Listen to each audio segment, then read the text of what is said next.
Captain Lee Daeho stood on the bridge of the UES Resolute, watching the stars through the massive viewing window. The ship was quiet except for the soft hum of engines and the gentle beeping of control panels. They had been patrolling the Terran defense line for 3 months now, and every day was the same. Peaceful, boring even. The defense line stretched across space like an invisible wall. On one side was human space, with Earth and all the colonies humanity had built over 200 years. On the other side was the rest of the galaxy, controlled by the Galactic Council. The line was more than just a border. It was a promise, a treaty signed in blood and witnessed by every major species in the galaxy. Humans would stay on their side. The Council would stay on theirs. No one would cross without permission. No one would fight. It had worked for over 2 centuries. Lee Daeho was proud to guard this line.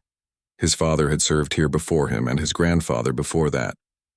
The Lee family had always believed in keeping the peace, even when other humans complained that the treaty was unfair, that humanity deserved more space, more freedom. The Lees had stood firm. Peace was better than war. Always. Captain called Park Minsu from the tactical station. Her voice was sharp with concern. "I'm reading something strange on the sensors." Lee turned away from the window. Park was young but skilled. She had graduated top of her class from the Naval Academy on Mars. If she said something was strange, it was worth checking. "What kind of strange?" Lee asked, walking over to her station. Park pointed at her screen. Dozens of red dots were moving toward them from deep council space. "Ships, sir. A lot of them." Moving fast toward the line, Lee frowned. Council ships sometimes came close to the line, but they always stayed on their side. They never moved in such large numbers. "How many ships?" "Over 300, sir. And more coming." Park's fingers danced over her controls. "Wait. Sir, there are thousands of them. It's a fleet. A massive fleet." The bridge went quiet.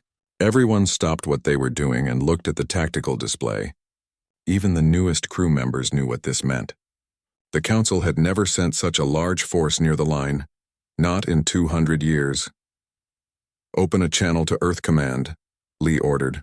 "Priority 1. While his communications officer worked, Lee studied the approaching fleet. The ships were huge. He could see the massive dreadnoughts that served as the Council's main battleships. There were smaller vessels too, but even those were larger than anything humanity had built in decades. The treaty had limited how big human ships could be. The Council had no such limits. "Sir," said Kim Hana, the war correspondent who had been assigned to document their patrol. "What do you think they want?" Lee had been wondering the same thing. The Council rarely did anything without announcing it first. They loved their ceremonies and official declarations. This was different. This felt wrong. "Captain, we have Admiral Brooks on the line," the communications officer reported. "Admiral," Lee said as the older man's face appeared on the main screen. "I assume you're seeing what we're seeing?" Admiral Brooks nodded grimly. "Every sensor station along the line is picking them up. We've been trying to contact the Council for the last hour. No response." "No response at all?" "Nothing. They're not answering any diplomatic channels. It's like they don't want to talk." Lee felt a chill run down his spine. The Council always talked. They loved to talk. Their meetings could go on for days about the smallest details. For them to ignore all communication was unthinkable. "What are your orders, sir?" Lee asked. "Hold position. Do not fire unless fired upon. We're sending reinforcements, but they won't arrive for several hours." The connection ended, leaving Lee alone with his thoughts and his crew. He looked around the bridge at the men and women under his command. They were all staring at the tactical display, watching the Council fleet get closer and closer to the line. "Sir," Park said quietly. "They're crossing." Lee's blood went cold. On the display, he could see the red dots moving past the invisible barrier that had kept peace for 2 centuries. The Council fleet was crossing the Terran defense line. "Are you certain?" Lee asked. "Yes, sir. They're definitely in human space now, and they're heading straight for Research Station Alpha." Research Station Alpha. Lee knew it well. It was one of 3 research stations positioned just inside the line. Scientists from across human space worked there, studying everything from new technologies to alien biology. The station housed 50,000 people, including families. Children went to school there. People had been born there. "Try to contact the Council fleet," Lee ordered. "All frequencies." For 10 minutes, his communications officer tried every frequency they knew. Standard diplomatic channels, emergency frequencies, even the old trading frequencies that merchants used. Nothing worked. The Council fleet ignored every attempt at communication. "Captain," Park said, her voice trembling, "the lead Council ships are almost at the research station." Lee grabbed the communications microphone. "Research Station Alpha, this is Captain Lee of the UES Resolute. You have Council ships approaching your position. Recommend immediate evacuation." "Resolute, this is Station Alpha," came the reply. "We see them. We're trying to contact them, but they won't respond. What should we do?" Before Lee could answer, Park screamed, "Energy signatures! The Council ships are powering weapons." Lee spun to look at the tactical display. The Council dreadnoughts were glowing with power. Their massive guns were turning toward the research station. "Station Alpha, evacuate immediately," Lee shouted into the microphone. "All ships, evacuate now." But it was too late. The Council fleet opened fire. Lee watched in horror as the research station simply disappeared. One moment it was there, a bright spot on the sensors housing 50,000 human lives. The next moment there was nothing but empty space and scattered debris. The bridge was completely silent. Everyone stared at the display where Research Station Alpha had been. 50,000 people gone just like that. But the Council fleet wasn't finished. They were turning toward Research Station Beta, then Research Station Gamma. Within minutes, all three stations had been destroyed. 150,000 people dead. Kim Hana was recording everything with her camera. Her face was pale with shock, but she kept filming. This needed to be documented. The galaxy needed to see what had just happened. "Captain," Park whispered. "What do we do?" Lee stared at the tactical display. The massive Council fleet was just sitting there, exactly where they had destroyed the research stations. They weren't moving toward Earth. They weren't attacking other human ships. They had simply crossed the line, destroyed 3 research stations, and stopped. Then the message came. A transmission from the Council fleet, broadcast on all frequencies. The voice was cold and mechanical, speaking perfect human language. "Attention, human vessels. I am Admiral Kothtar of the Galactic Council Defense Force. The research stations have been destroyed because humanity has violated the Treaty of Titan. You have developed technologies beyond the permitted limits. You have grown too dangerous to exist freely." Lee's hands clenched into fists. The Treaty of Titan had limited human technology, yes, but the research stations had been working within those limits. They had been careful. They had followed every rule. "Humanity will immediately surrender all advanced technology and submit to relocation," the message continued. "Your species will be moved to a single world under Council supervision. Any resistance will result in complete extinction. You have 72 hours to comply." The transmission ended. The bridge remained silent for a long moment. Kim Hana was still recording. Her camera captured the rage building in Lee's eyes, the fury spreading across the faces of his crew. The Council had just declared war on humanity. They had murdered 150,000 innocent people to make their point. "Captain," Park said quietly. "Orders?" Lee looked at his crew. These people trusted him. They had families back on Earth on the colonies. Children who would grow up as slaves if the Council had their way. For 200 years, the Terran defense line had been humanity's cage. They had accepted it because they believed in peace. They had stayed small because they thought it was the right thing to do. The Council had just shattered that line. They had broken the promise that had kept the galaxy peaceful for centuries. They had shown humanity that no treaty, no promise, no gesture of good faith would ever be enough. "Send a message to Earth Command," Lee said, his voice steady but filled with cold anger. "Tell them what happened here. Tell them the Council has declared war on humanity." He paused, looking out at the stars. Somewhere out there, in human space, there were weapons humanity had promised never to use, ships they had promised never to build, technologies they had kept locked away for the sake of peace. The Council had just made those promises worthless. "And tell them," Lee continued, his voice growing harder, "that Captain Lee Deho recommends we stop keeping our promises too." The message was sent. Within hours, it would reach Earth. Within days, it would reach every human colony, every human ship, every human world. The galaxy was about to learn what humanity looked like when it stopped holding back. President Choi Soo-jin was reviewing trade agreements in her office when her assistant burst through the door. The young man's face was white with terror and his hands shook as he held out a communication tablet. "Madam President," he stammered, "you need to see this immediately." Choi took the tablet and watched the recording from the UES Resolute. She saw the Council fleet cross the Terran defense line. She saw the research stations disappear in flashes of light. She heard Admiral Kothtar's cold voice demanding humanity's surrender. When the recording ended, Choi set the tablet down with careful control. Her hands were steady, but inside rage burned like a star going supernova. "How long ago?" she asked. 2 hours, Madam President. The news networks are already broadcasting it. People are gathering in the streets. Through her window, Choi could see crowds forming in the plaza below. Even from her office high in the government building, she could hear their angry voices. 200 years of peaceful coexistence had just ended with the murder of 150,000 innocent people.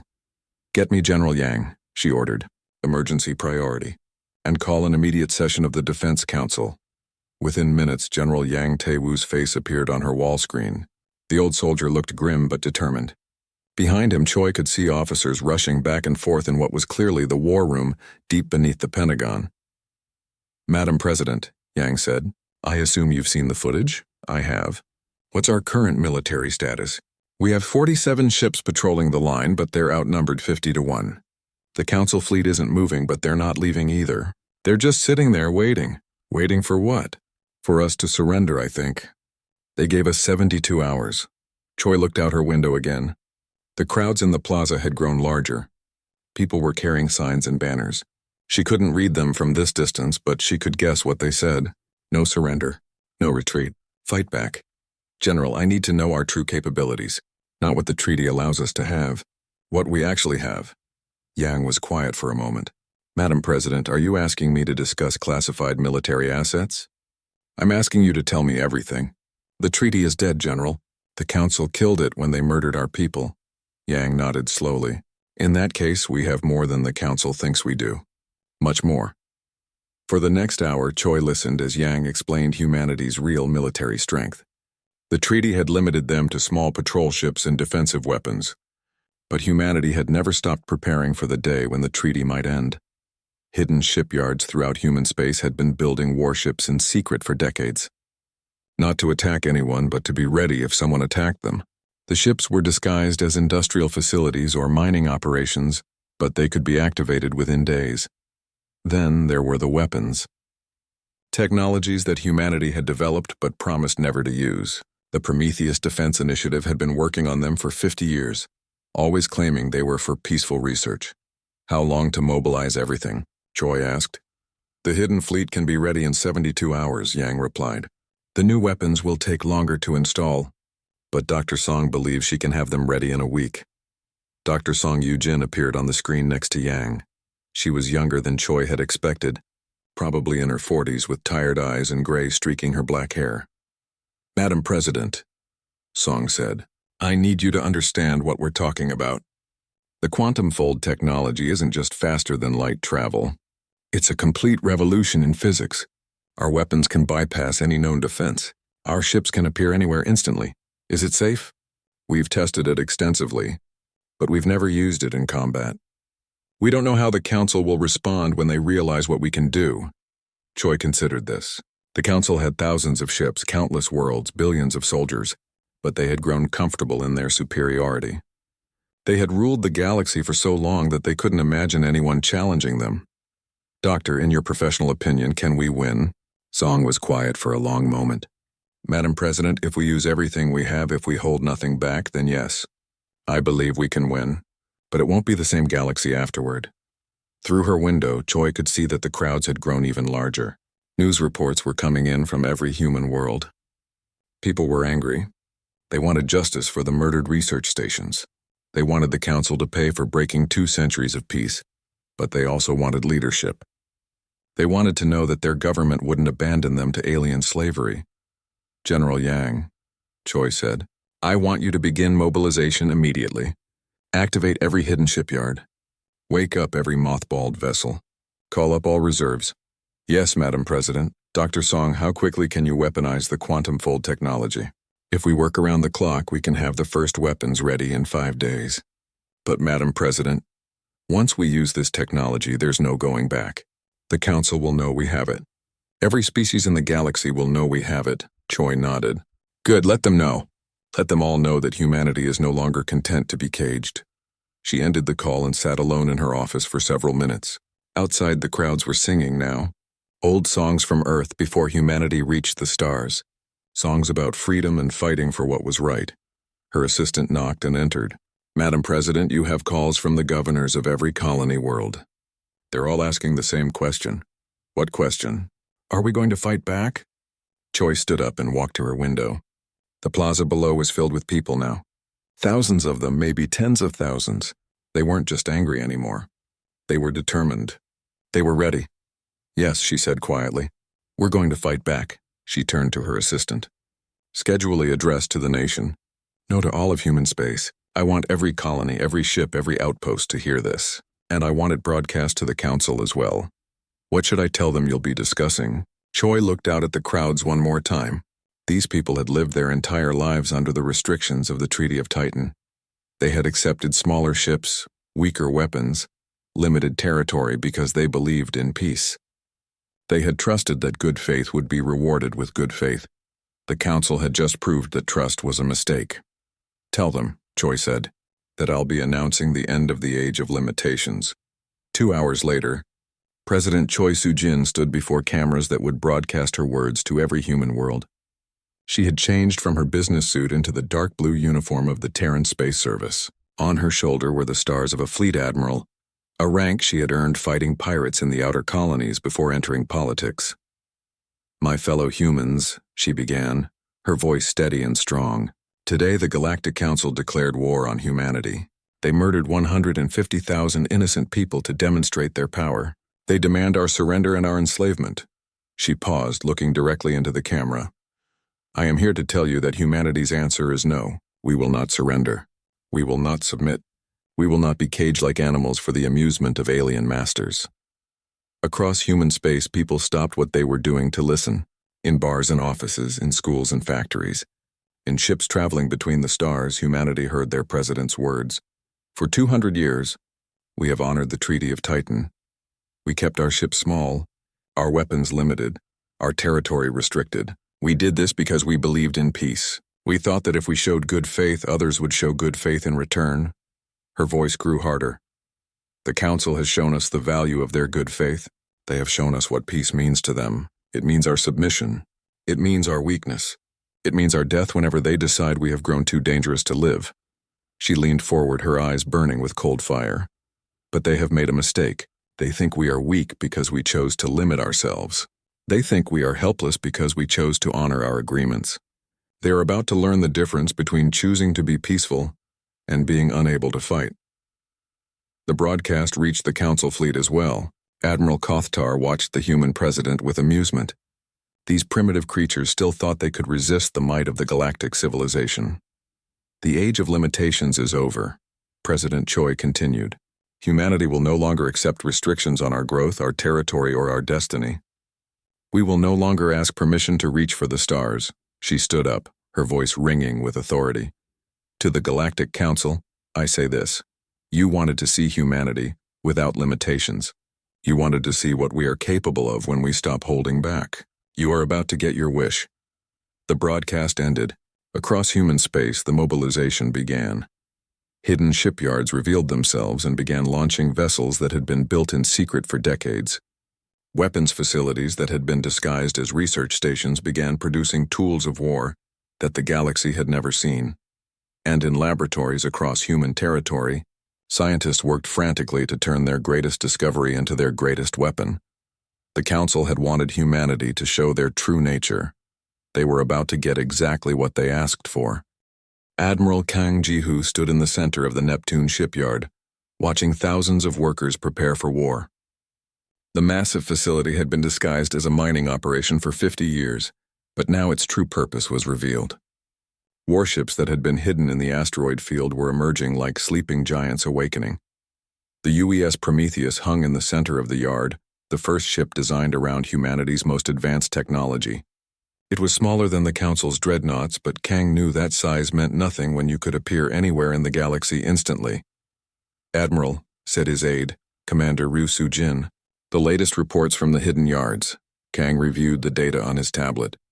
37 hidden shipyards had revealed themselves across human space. Some had been operating in secret for decades. Others had been hastily converted from civilian facilities. Together they would produce a fleet unlike anything humanity had ever fielded. How many ships will we have? Kang asked. 3,000 combat vessels within the week, Ryu replied. Another 2,000 within the month if we need them. 3,000 ships against the Council's 10,000. Bad odds by any normal measure, but these weren't normal circumstances. Every human vessel would carry weapons that could punch through any known defense. What about crews? We're recalling every reserve officer, every retired veteran, every merchant captain who knows how to pilot a ship. The colonies are sending their best people. Everyone wants to be part of this, Kang nodded. He had seen the same determination on every human world he had visited. People who had never thought about war were volunteering for the most dangerous assignments. Families were sending their children to join the fleet. Old soldiers were coming out of retirement to fight one last battle. The Council had made a serious mistake. They had thought humanity was weak because they had been peaceful. They were about to learn that humans were most dangerous when they were fighting for their survival. Admiral, called another voice. Kang turned to see Dr. Song Yu-jin approaching with a team of technicians. She looked exhausted but excited. Dr. Song, Kang said. How goes the weapons installation? Better than expected, Song replied.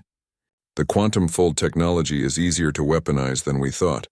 We've successfully tested the new torpedo design and the results are impressive. She handed him another tablet showing test footage. Kang watched as a quantum torpedo simply erased an asteroid from existence. No explosion, no debris. The rock was there one moment and gone the next. It works by destabilizing matter at the quantum level, Song explained. The target doesn't explode. It just stops existing. There's no defense against it because the weapon bypasses normal space entirely. Kang felt a chill. Humanity had always been good at finding new ways to kill, but this was something different. This was a weapon that could erase entire ships, entire fleets, entire worlds if they chose to use it that way. Is it safe for our own ships? Perfectly safe. The quantum fold requires a specific targeting frequency. As long as our ships don't broadcast that frequency, they can't be affected. And the Council doesn't know this frequency? Song smiled grimly. They don't even know quantum folding is possible. This is purely human technology. We developed it ourselves over 50 years of research. Across the shipyard, Kang could see the Prometheus receiving its final weapon systems. The ship would carry 12 quantum torpedo tubes and the most advanced targeting system humanity had ever built. It would be his flagship when they went to war. Doctor, Kang said, I need to ask you something and I need an honest answer. Can we win?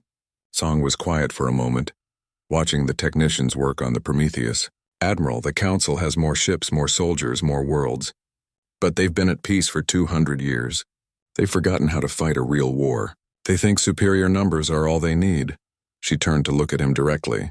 We've been preparing for this war our entire lives, even if we didn't know it. Every human knows that someday we might have to fight for our freedom. We've been ready. Before Kang could respond, alarms began sounding throughout the shipyard. Emergency broadcasts filled the air. This is Commander O. Boram of the Storm Corps, came a voice over the speakers. We have successfully infiltrated Council Supply Depot 77. We have recovered critical intelligence. All command personnel report for immediate briefing. Kang hurried to the communications center where O. Boram's image appeared on the main screen. She was still wearing her stealth armor, and her face was streaked with dirt and blood.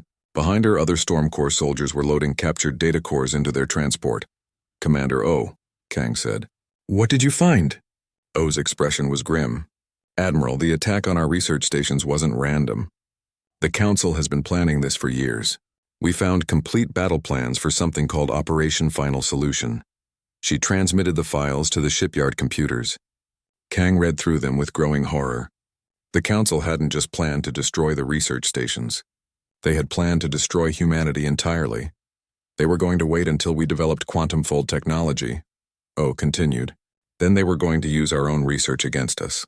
They wanted to study our work, perfect it, and then use it to eliminate every human in the galaxy. How many Council species knew about this? All of them, sir. Every member of the Council voted for human extinction. They were just waiting for the right moment. Kang felt his anger turn cold and hard. He had been prepared to fight for humanity's freedom. Now he realized they were fighting for humanity's survival. The Council didn't want to rule them. They wanted to destroy them completely. Commander, what's the status of your team? All Storm Corps units are in position around Council territory. We're ready to begin disrupting their supply lines and communications. Just give the word. Kang looked around the communications center. Every officer was listening, waiting for his decision. These people trusted him to lead humanity's response to genocide. Begin Phase 1 operations immediately, he ordered. Hit every Council supply depot, communication relay, and forward base you can reach. Make them know that humanity is coming. Yes, sir. Oh, saluted and cut the transmission. Kang turned to his staff. How long until the Prometheus is ready for combat? 48 hours, Admiral, replied his chief engineer, Nam Hyun Woo. We're installing the quantum fold drive now. Once that's complete, we can begin field testing the weapon systems. Make it 36 hours, Kang ordered. The Council gave us 72 hours to surrender. I want to be knocking on their door in half that time. As his staff hurried to carry out their orders, Kang walked to the observation deck overlooking the Prometheus. The ship was beautiful in its deadly efficiency. Sleek lines, heavy armor, and weapons that could reshape the balance of power in the galaxy. Commander Ryu joined him at the window. Admiral, are you sure about this? Once we use the quantum weapons, there's no going back. Every species in the galaxy will know we have them. Good, Kang replied. Let them know. Let them understand that humanity is no longer asking for permission to exist. He watched as technicians loaded the first quantum torpedoes into the Prometheus's weapon bays. Each one was small, no larger than conventional missiles, but each one could erase a Council dreadnought from existence. Commander Ryu, I want you to send a message to Captain Lee on the Resolute. Tell him to prepare for guests. What kind of guests, sir? Kang smiled, but there was no warmth in it. The kind that will show the Council what happens when you threaten human children. Across human space, the transformation was remarkable. Worlds that had been peaceful for centuries were now hives of military activity. Factories that had made consumer goods were retooled to produce weapons and ships. Universities became training centers for officers and technicians.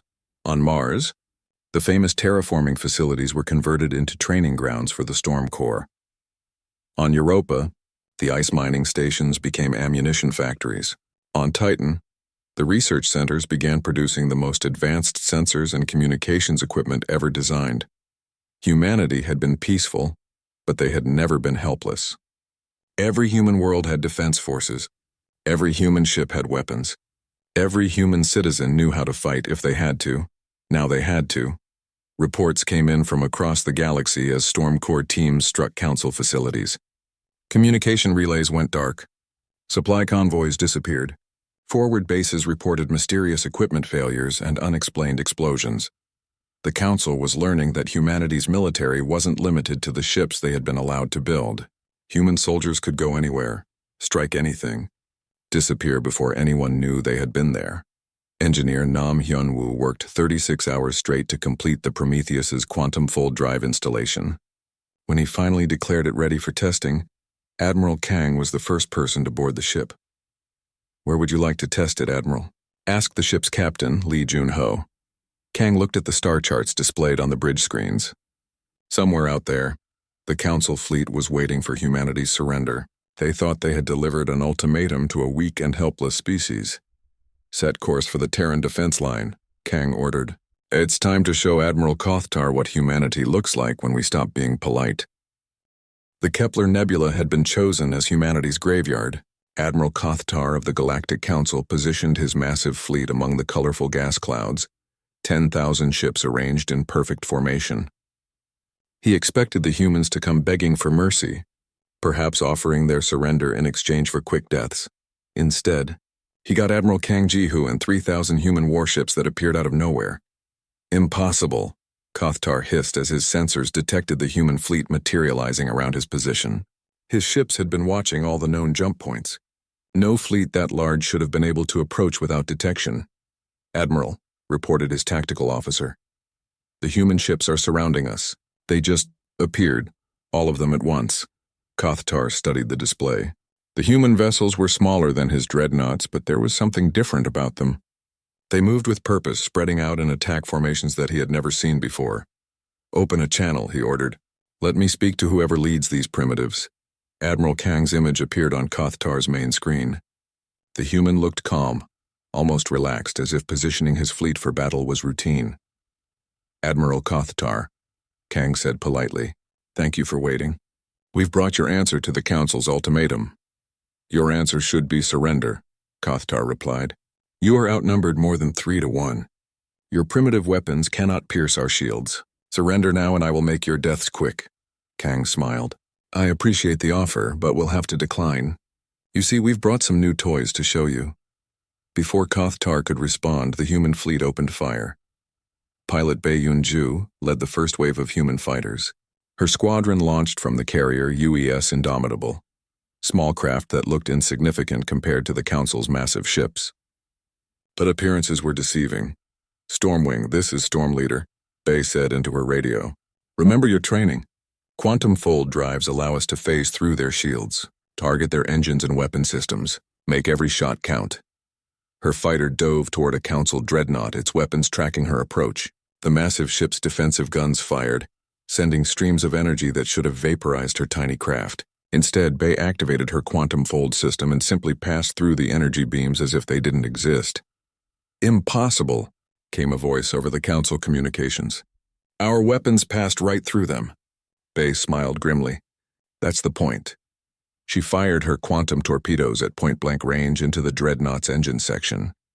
The Council ship didn't explode. It simply ceased to exist. One moment there was a massive dreadnought firing at human fighters. The next moment there was empty space where it had been.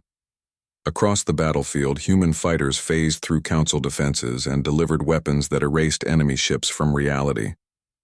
The carefully organized Council formation began to collapse as vessels simply vanished without trace.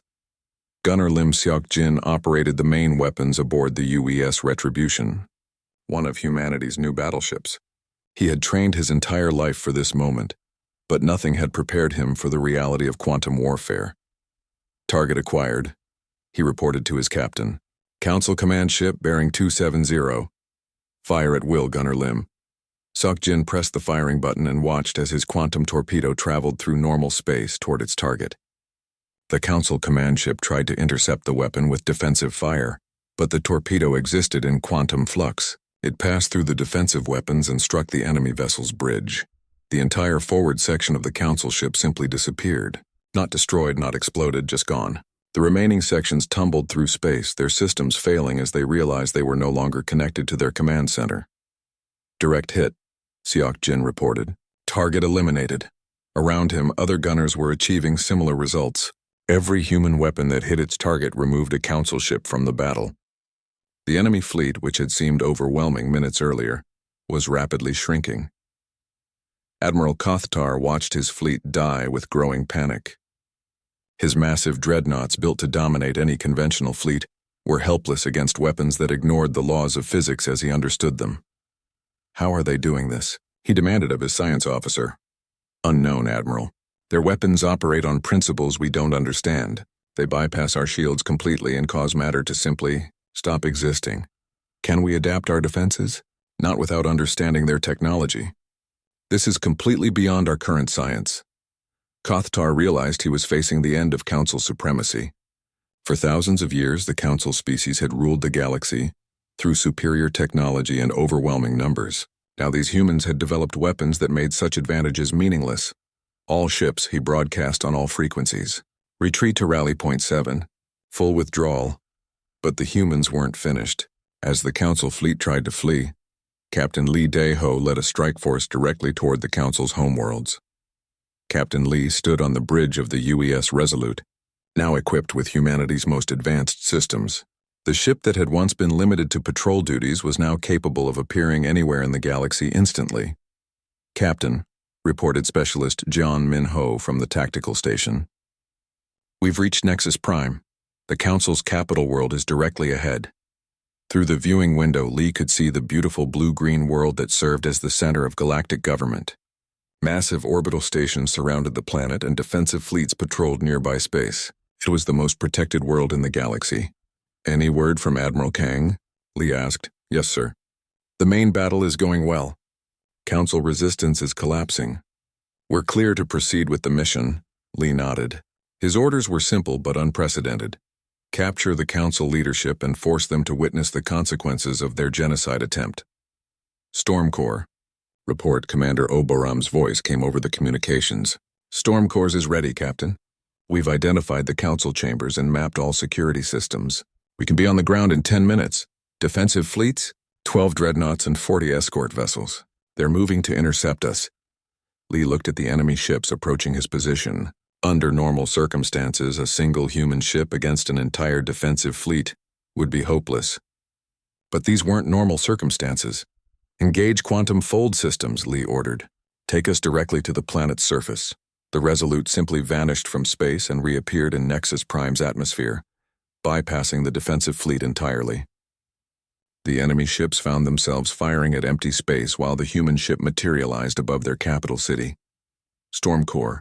Launch.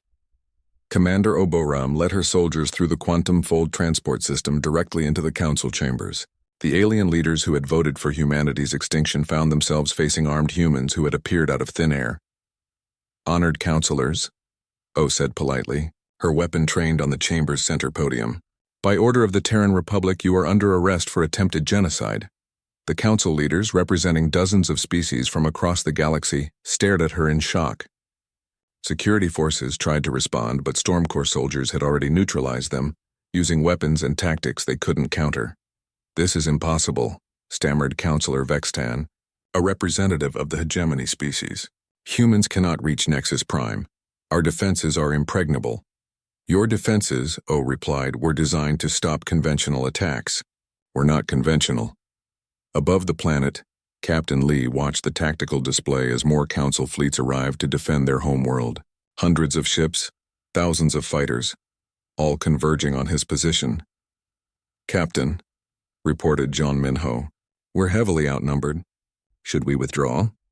Lee thought about the research stations, about the 50,000 innocent people who had been murdered to demonstrate Council power, about the plans for human extinction that Commander O had discovered. Negative, he said. We're going to make sure they understand the new reality. He activated the ship's quantum weapons and began systematically erasing Council vessels from existence. Each shot removed an enemy ship completely, leaving no debris, no survivors, no trace that it had ever existed. The Council species had ruled through fear and superior technology. Now they were learning what it felt like to be on the receiving end of overwhelming force. Within the Council chambers, alien leaders watched the battle through the chamber's viewing screens. Their mighty fleets were simply vanishing as human weapons struck them.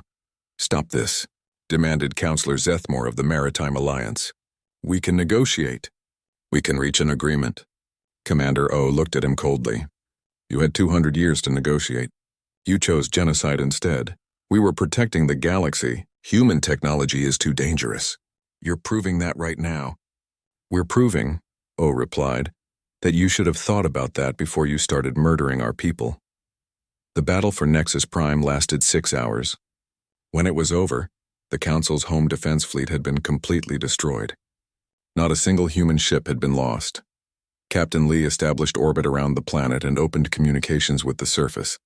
His transmission was broadcast to every world in Council space. People of the galaxy, he said. This is Captain Lee Daeho of the Terran Republic.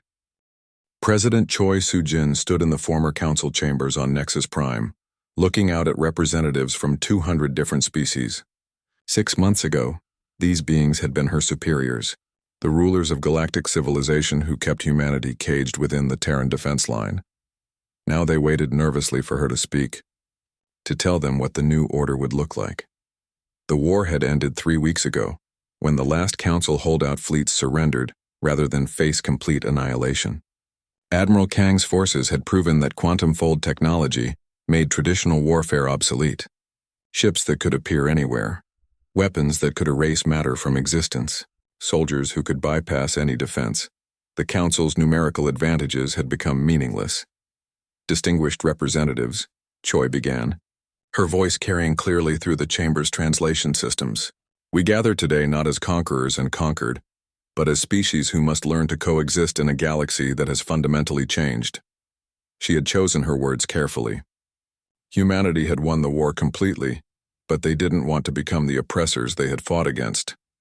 The key was to show strength while offering genuine partnership to those willing to accept the new reality. For thousands of years, the Galactic Council ruled through a simple principle: might makes right. The strong dominated the weak. The advanced controlled the primitive. The many oppressed the few. Choi paused, looking around the chamber. That age is over. Admiral Kang Ji-Hoo stood at attention beside the podium, his uniform bearing new insignia. He was no longer just an admiral in humanity's defense forces. He was now Supreme Commander of the Terran Republic Navy, the most powerful military force in galactic history. Behind him stood the other architects of humanity's victory. Dr. Song Yu-jin, whose quantum-fold technology had revolutionized warfare. Commander O-Boram, whose Storm Corps had captured every major Council stronghold. Captain Lee Daeho, who had led humanity's first strike against the Council homeworld. The Terran Republic extends an offer to every species represented here. Choi continued. Join us in building something better. A galactic community based on equality, mutual respect, and shared progress, where no species is too small to have a voice, and no species is too large to ignore the rights of others. Counselor Vextan of the Hegemony raised one of his forearms. The tall, blue-skinned alien had been one of the most vocal supporters of human extinction. Now he looked defeated, his pride broken by the reality of human superiority. President Choi, he said in his translated voice, what assurance do we have that humans will not use their power as we used ours? What stops you from becoming the new oppressors? It was a fair question and one that Choi had expected. She had spent weeks preparing her answer. Because we remember what it felt like to be oppressed, she replied. Because we know what it's like to have our growth limited, our territory restricted, our potential suppressed by those who feared our advancement. We will not inflict that on others, she gestured to Dr. Song, who stepped forward carrying a data pad. Dr. Song will explain our proposal for technology sharing. Song activated the chamber's holographic display, showing the quantum fold equations that had won the war. Several alien scientists gasped as they saw the mathematical principles that had seemed impossible just months before. Humanity developed quantum fold technology in secret because we were forced to, Song explained. We couldn't share our discoveries with the galaxy because the Council would have destroyed us for becoming too advanced. That secrecy ends today. The hologram shifted to show proposed research facilities and joint ventures.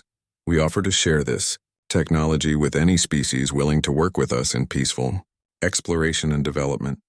No restrictions, no limitations, no fear that advancement will be punished. The chamber buzzed with excited conversations. Species that had been enemies for centuries saw the possibility of cooperation on a scale never before imagined. Travel times that had taken months could be reduced to minutes. Worlds separated by vast distances could become neighbors. But there was a condition, and everyone knew it. Of course, Choi said as the chamber quieted. This partnership requires that all participants renounce the policies that led to war. Any species that attempts genocide, enslaves others, or seeks to dominate through force will find itself facing the full power of the Terran Republic. Captain Lee Daeho stepped forward. He now wore the insignia of a fleet admiral, commanding one of 5 massive human fleets that patrolled the galaxy's new borders. The Terran defense line is no more, he announced. In its place, we establish the Galactic Protection Zone. Human ships will patrol throughout known space, ensuring that no species faces extinction for the crime of technological advancement. The new borders were displayed on the holographic projector. Rather than the cramped sphere that had confined humanity for 2 centuries, the Terran Republic now claimed territory spanning dozens of sectors. Not through conquest, but through the simple reality that they could defend it against any possible threat. Those who choose to work with us will find the Republic a generous and reliable partner, Lee continued. Those who choose aggression will find us an implacable enemy. Counselor Mirthka of the Peaceful Worlds Alliance stood up. Her species had been among the few to oppose the attack on humanity, and she had been imprisoned for her dissent. President Choi, she said, the Peaceful Worlds formally request membership in the Terran Republic. We have seen what you do to enemies. We would prefer to see what you do for friends. Over the next several hours, 17 species formally requested alliance with humanity. Another 33 requested trade agreements and technology sharing partnerships. The galaxy was rapidly realigning itself around the new center of power, but not everyone was ready to accept the change. "This is temporary," hissed Counselor Zethmore of the Maritime Alliance. "No single species can dominate the galaxy forever. Others will develop weapons to match yours. Others will unite against you." Choi looked at him calmly. The Maritime Alliance controlled several dozen worlds and had been one of the strongest supporters of human genocide. They were also located in a strategic position that controlled major trade routes. "Perhaps," she replied. "But consider this. We developed quantum fold technology while restricted to a tiny portion of galactic territory, with limited resources and constant surveillance. What do you think we'll develop now that we have the freedom to reach our full potential?"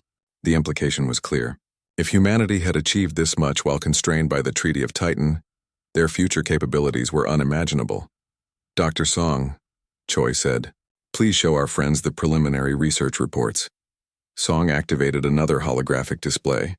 This one showed theoretical technologies that made quantum folding look primitive. Weapons that could restructure matter at the atomic level. Shields that existed in multiple dimensions simultaneously. Ships that could exist in several locations at once. "These are just theoretical studies," Song explained.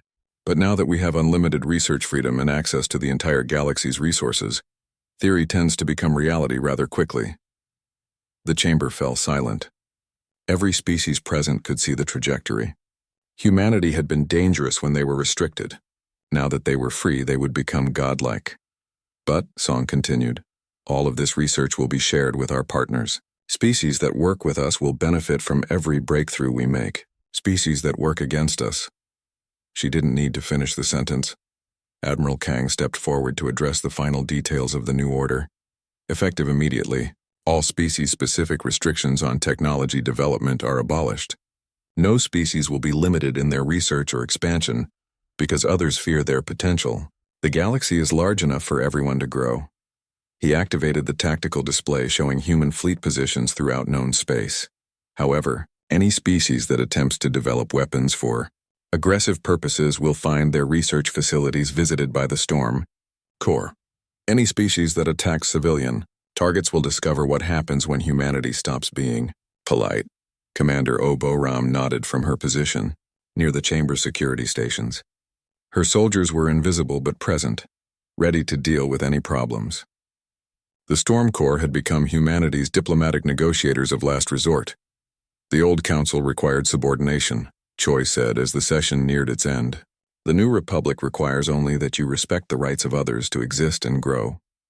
Work with us and you'll find us the most generous allies you've ever had. Work against us and you'll discover why the council's mighty fleets are now space debris." She looked around the chamber one final time. "The age of limitations is over. The age of possibilities has begun. The question each of you must answer is simple. Do you want to be part of humanity's future, or do you want to be left behind in the past?" The session ended, but the real negotiations were just beginning. Over the following weeks, species throughout the galaxy would choose their path forward. Most would choose partnership and shared prosperity. A few would choose resistance and face the consequences. 6 months later, war correspondent Kim Ha-na stood on the observation deck of the UES Prometheus, now serving as the flagship of the